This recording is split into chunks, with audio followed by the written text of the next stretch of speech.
सर्व विद्यार्थी मित्रांचं इयत्ता 6वीच्या भूगोल विषयामध्ये पुन्हा एकदा सहर्ष स्वागत। विद्यार्थी मित्रांनो, आज आपण इयत्ता 6वीच्या भूगोल विषयामध्ये 5व्या पाठाला या ठिकाणी सुरुवात करणार आहोत।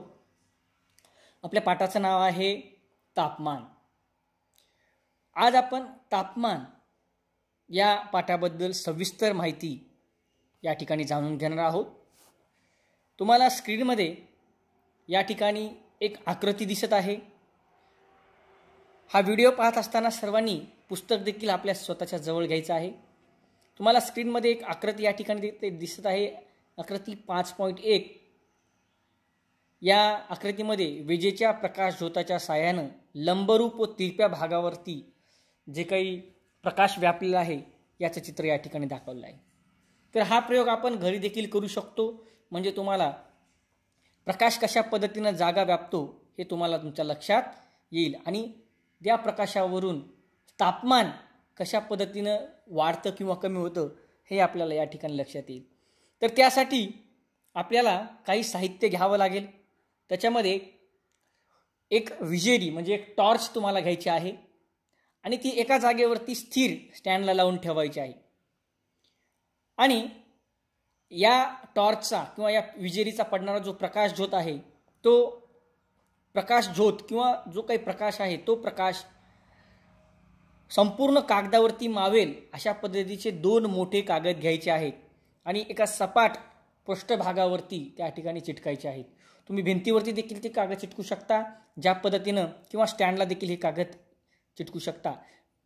टॉर्च मात्र तुम्हाला हलवायची नाही। आता या ठिकाणी जो काही कागद आहे या कागदावरती जो विजेचा प्रकाश आहे, या विजेरीचा प्रकाश जो आहे किंवा टॉर्चचा जो प्रकाश आहे हा प्रकाश 90 अंशाचा कोन करेल, म्हणजे लंबरूप पडेल, सरळ रेषेमध्ये पडेल अशा पद्धतीने धरायचा आहे। तुम्ही आकृती 5.1 मध्ये आकृती जी आहे त्या पद्धतीनं ती विजेरी किंवा ती टॉर्च तुम्ही कागदावरती धरायची आहे। आता प्रकाश त्या ठिकाणी कागदावरती सोडायचा आहे आणि या प्रकाश झोताना जी व्यापलेली जागा आहे ती जागा पेन्सिलने काय करायची, रेखांकित करायची किंवा अधोरेखित करायची आहे। जेवढा भाग त्या ठिकाणी प्रकाशानं व्यापलेला आहे ज्या टॉर्चच्या, त्या भागाला त्या ठिकाणी पेन्सिलनं आपण अधोरेखित करू शकता आणि त्याला त्या ठिकाणी नाव असं द्यायचं आहे। आता या ठिकाणी दुसरा एक कागद घ्यायचा आहे आणि याच्यावर देखील अशाच पद्धतीनं टॉर्च चालू करून धरायचे आहे।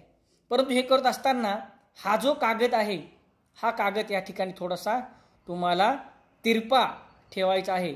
आकृती 5.1 मध्ये बघा, आणि हा जो कागद आहे हा कागद विजेरीशी तिरपा ठेवायचा आहे, म्हणजे 120 अंशामध्ये कोन करेल असा धरायचा आहे।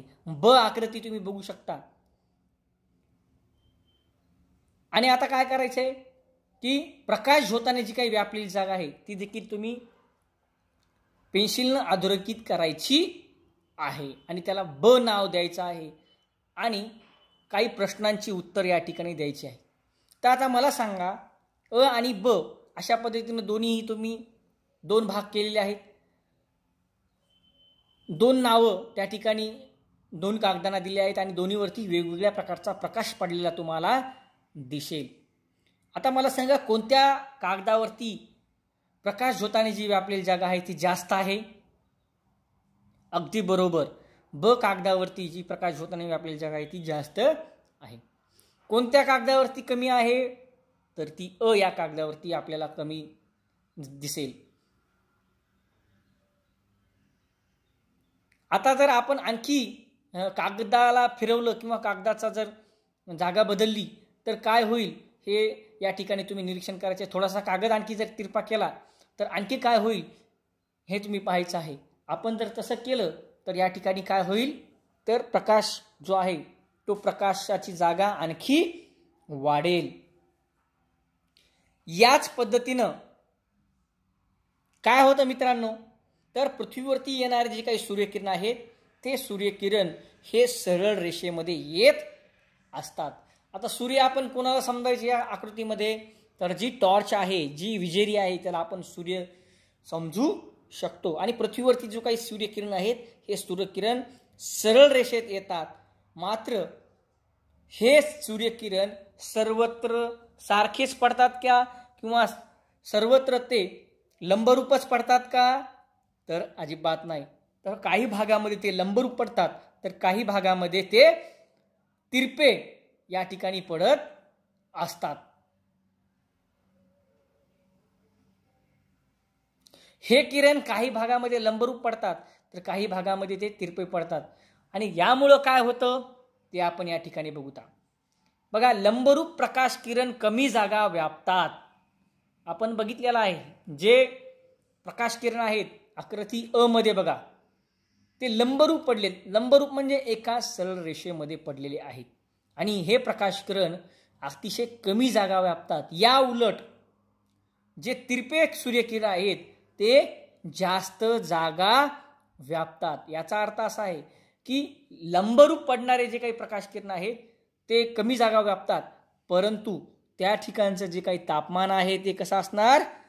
जास्त असणार. तिथं मिळणारी उष्णताही जास्त असणार. आणि या उलट ज्या भागामध्ये प्रकाश किरण तिरपे पडतात ते मोठी जागा व्यापतात, त्यामुळं त्या ठिकाणी जे पडणारं तापमान आहे ते तापमान काय असतं? कमी असतं. मग याचा परिणाम काय होतो?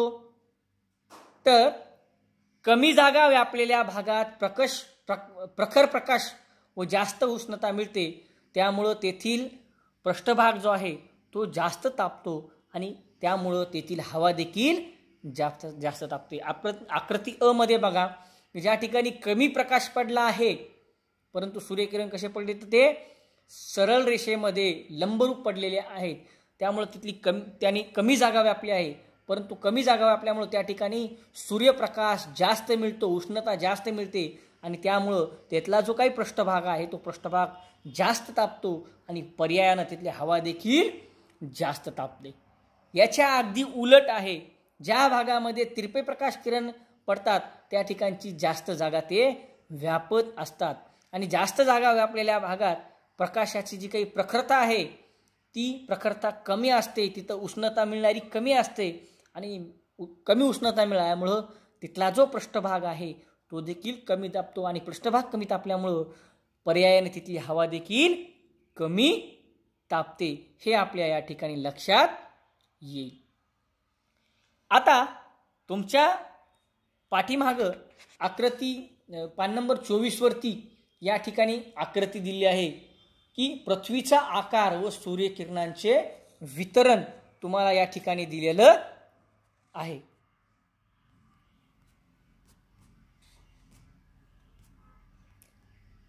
तर या ठिकाणी आपण पाहू शकतो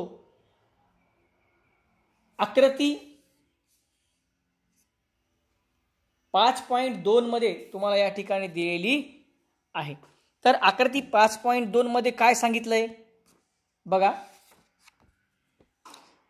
आकृती 5.2 मध्ये दाखवल्याप्रमाणे अ या प्रदेशात सूर्यकिरण लंबरूप पडत आहेत. ब या प्रदेशात सूर्यकिरणे तिरपी पडतात, तर क या ठिकाणी ती अति तिरपी पडतात. तुम्ही सगळ्यांच्या समोर जर तुमच्या पुस्तक असेल तर तुमच्या लक्षात येईल की आकृती अ ज्या आकृती 5.2 जे आहे, अ भागामध्ये सूर्यकिरण जे आहेत ते सरळ रेषेमध्ये लंबरूप पडतात, त्यामुळे ते कमी जागा व्यापतात आणि परिणामी काय होईल रे? तेथील हवा जास्त तापते. कारण काय? की त्या ठिकाणी सूर्यकिरण जे आहेत ते जास्त प्रमाणामध्ये पडलेले आहेत, एका सरळ रेषेमध्ये पडलेले आहेत आणि कमी जागा व्यापल्यामुळे त्यांनी तिथं उष्णता मोठ्या प्रमाणावरती मिळते. उष्णता मोठ्या प्रमाणात मिळवून तिथला पृष्ठभाग जो आहे तो पृष्ठभाग जास्त तापतो आणि परिणामी तिथली हवा देखील जास्त तापते. आता ब भाग जो आहे, या ब भागामध्ये सूर्यकिरण आपण बघितले तर तिरपे पडतात आणि तिरपे पडल्यामुळं त्याची जी हवा आहे ती हवा देखील परिणामी कमी तापते आणि त्यात सगळ्यात शेवटी क भाग जो आहे, हा क पृष्ठभाग या ठिकाणी पडणारे जे सूर्यकिरण आहेत ते अत्यंत तिरपे आहेत आणि म्हणून तिथला जो सूर्यकिरणांनी व्यापलेला भाग आहे तो जास्त आहे आणि त्यामुळं तिथला जो काही पृष्ठभाग आहे तो कमी प्रमाणात तापतो आणि परिणामी काय होते, तिथली हवा देखील कमी प्रमाणामध्ये आपल्याला तापलेली दिसते.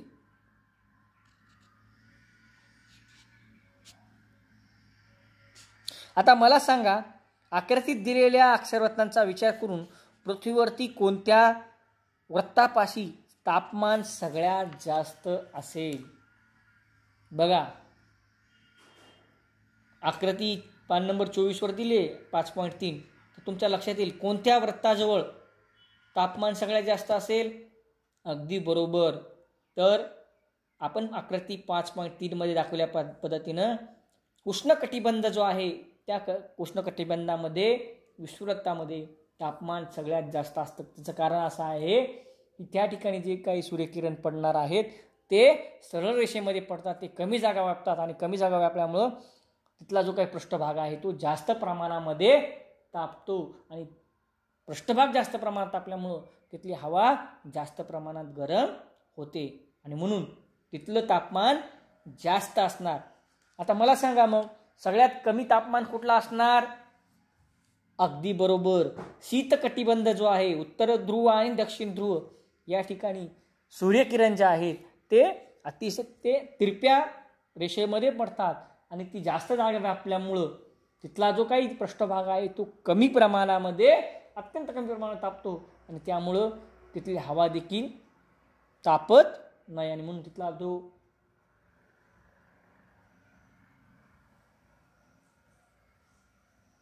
म्हणून तिथली जी हवा आहे ती कमी प्रमाणात तापते आणि म्हणून तिथलं जे वातावरण आहे ते वातावरण शीत म्हणजेच थंड असतं. हे आपल्या या ठिकाणी लक्षात येईल. हा प्रयोग तुम्ही या ठिकाणी घरी करून पाहू शकता. बघा, ज्या ठिकाणी जास्त सूर्यप्रकाश पडेल त्या ठिकाणची हवा जास्त प्रमाणामध्ये तापते. साधं उदाहरण तुम्ही जर घेतलं, तुमच्याकडे सूर्यकांत असतो बघा, तर सूर्यकांत तुम्ही जेव्हा उन्हामध्ये धरता तेव्हा त्या सगळ्या सूर्याचा प्रकाश एका जागेवरती जेव्हा येतो तेव्हा ठेवलेला कागद देखील मोठ्या प्रमाणामध्ये जळताना आपल्याला दिसतो किंवा त्याच्या हाताखाली आपण हात धरला तर आपल्याला ते लगेच पोळतं किंवा खूप मोठ्या प्रमाणामध्ये तापलेलं असतं हे आपल्याला जाणवतं. त्याच पद्धतीने ज्या भागामध्ये सूर्यकिरण हे सरळ रेषेमध्ये पडतात तो भाग जो आहे तो जास्त प्रमाणामध्ये तापतो आणि तिथलं जास्त प्रमाणात तापल्यामुळे तिथली हवा देखील जास्त प्रमाणात तापते आणि म्हणून तिथं उष्णता जास्त प्रमाणामध्ये असते. याच्या उलट अगदी की तिरपे सूर्यकिरण ज्या पृष्ठभागामध्ये पडतात तर त्या ठिकाणची हवा कमी प्रमाणात तापते आणि परिणाम तिथलं हवामान देखील कमी असतं. यासाठी तुम्ही आकृती पान नंबर 24 वरती आकृती 5.2 आणि 5.3 ह्या तुम्ही आकृत्या पाहू शकता. तर बाकीचा भाग आपण उद्याच्या तासिकेला पाहू. या ठिकाणी आपण थांबूया, भेटूया उद्याच्या तासिकेमध्ये.